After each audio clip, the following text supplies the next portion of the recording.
Patrick Mahomes didn't add fuel to the outrage machine, he seized the wheel and corrected its course. One moment, Mike Evans, Tampa Bay's metronome of 1,000-yard seasons, a wideout built for the moonshot, rose into the dark and met a defender at the apex. The next, he met the ground with the kind of landing that makes even highlight addicts avert their eyes. The stadium air thinned. Replays turned the moment into a loop. Social feeds did what they always do, turn nuance into team colors. Throw the flag versus don't throw the flag. That's football versus fix football. Old school versus new. And then, from the middle of the country and the apex of the sport, Mahomes offered a colder, cleaner thesis. Respect the game, protect the people, learn fast, move forward. No villain hunt, no grandstanding. What, just one hard sentence you can't outrun? If the fall is what breaks people, fix the fall. That sounds obvious until you look at how football talks about itself. We've built entire dialects around getting open, stems, leverage, late hands, sight adjustments, option depths, timing. We obsess over the top of the route, the toe tap at the boundary, the micro beats that separate perfect from ordinary. But the instant two bodies leave the ground, we act like physics takes over and coaching steps back, as if destiny gets the last word whenever cleats leave turf. It doesn't. Gravity has grammar. You can learn it, drill it, and grade it the way you do anything worth surviving. Start with what happens in the air, and more importantly, in the instant after. Receivers aren't passengers, they're pilots of the descent. The chin tuck isn't a suggestion.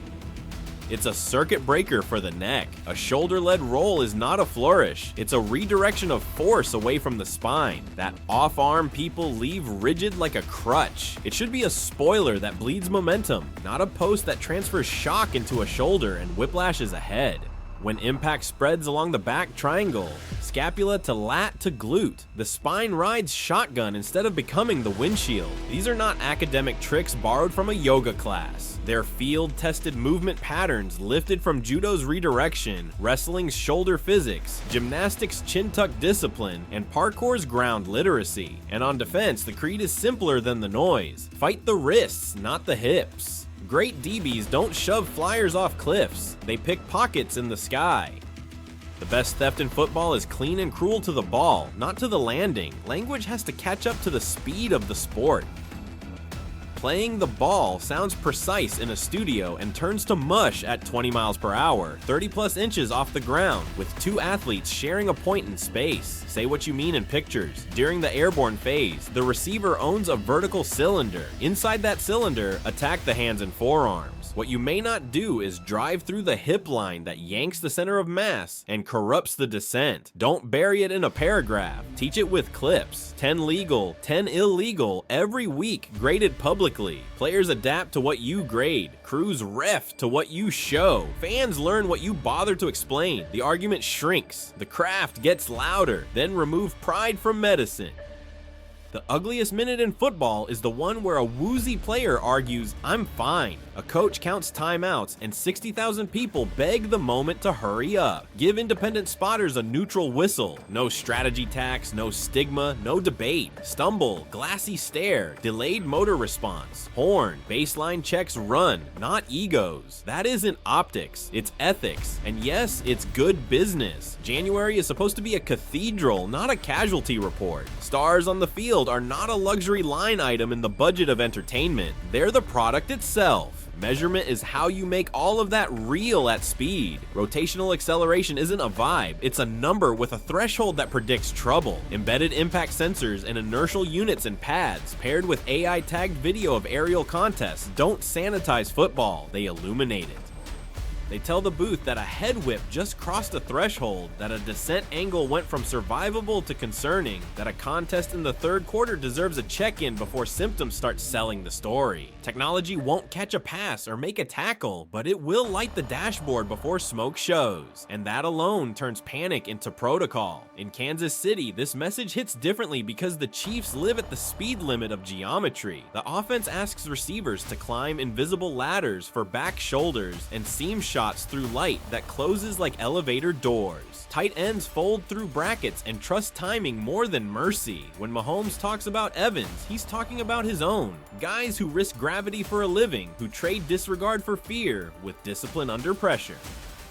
Protecting opponents isn't charity, it's how you protect your own Sundays that matter. Every team is one bad descent away from rewriting a season. Every season is a handful of landings away from holding onto its best chapter. Now picture the archetypal jump ball with small edits that preserve poetry and delete avoidable violence.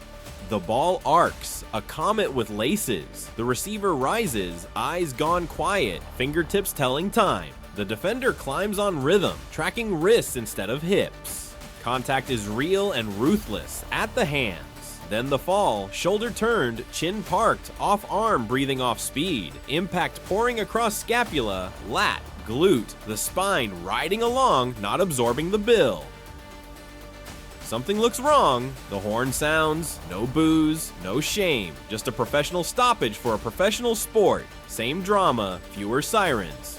If that sounds sterile, you haven't watched great defenders who live on thievery, not demolition. A wrist-first rake with late hands is not gentle, it's surgical. It steals possessions and oxygen from a stadium without stealing a landing from a human being. Receivers who master the descent aren't cautious, they're violent and safe in the same action, a paradox that only looks soft to people who confuse chaos with courage. Courage is repeatable skill at full speed. Chaos is impressive until it breaks the thing you came to see. None of this requires a rewrite of the sport's soul. It requires intent. Teach the landing with the same fanaticism you teach the toe tap. 20 minutes in every Wednesday install, filmed, graded, incentivized. Put the vertical cylinder into the officiating cut-ups. Make the standard visual and boring.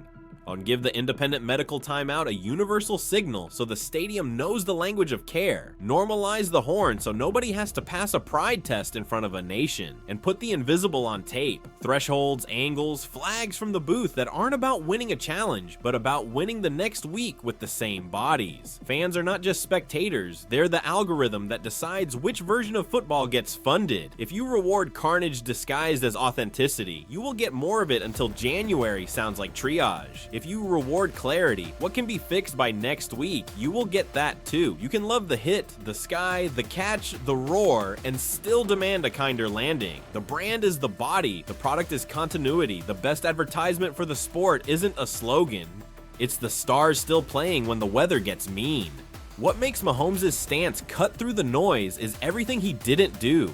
He didn't label a defender dirty or call an officiating crew blind. He didn't play doctor on a podium or beg for rulebook bubble wrap. He argued for intelligent violence. Keep the electricity in the air, remove the laziness on the ground. That's leadership in a league that is too often addicted to outrage and allergic to design. Leadership is boring until it saves your season. If you need urgency, draw a line on the calendar and call it Thanksgiving. Between now and then, add a vertical cylinder chapter to weekly officiating tapes. 10 legal contests, 10 illegal, graded with teeth.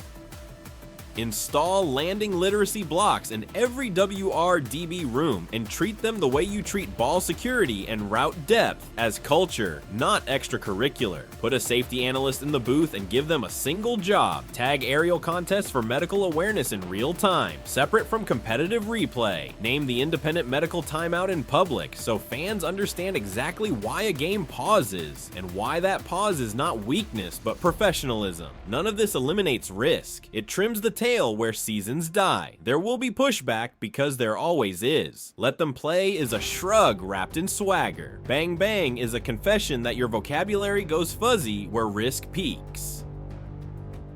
Old school often means cosplay for an era with smaller bodies and slower speeds. Real school is repeatable skill under stress. Consistent pictures for officials and medical triggers that don't ask a 220-pound human being to negotiate with dizziness in front of cameras. The sport doesn't need fewer collisions. It needs better choreography for where force goes after the ball leaves the frame. Zoom out and the business case writes itself. Broadcast partners don't invest in rehab folders. Sponsors don't activate for reserve lists. The most watchable version of the NFL is the one where danger remains on the stage and continuity keeps the cast together long enough to finish the story. A league that helps Patrick Mahomes beat the blitz and helps Mike Evans finish seasons with dignity is a league that understands its future. So here is the test, stripped of noise. Did we teach for this fall the way we taught for this route?